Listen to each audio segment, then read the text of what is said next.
Melting snow is such a pain.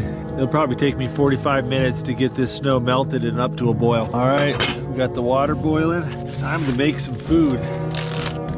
Got some beef bouillon cubes, a little bit of salt. I got these little lamb T-bones here and they're already seasoned. I'm gonna go ahead and cut the bone out, cut off the grizzle, put that in the pot first.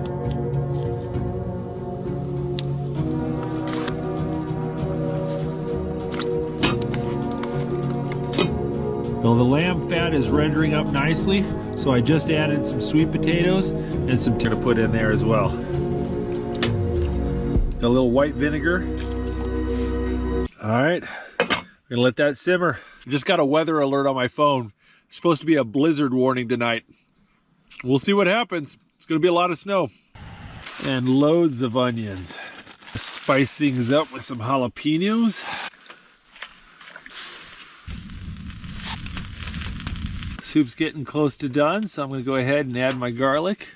And I'm going to throw in green onions. All right, just put a little cilantro and basil in there. A beautiful lamb stew. A little savory, a little sweet, a little bit spicy. It's good.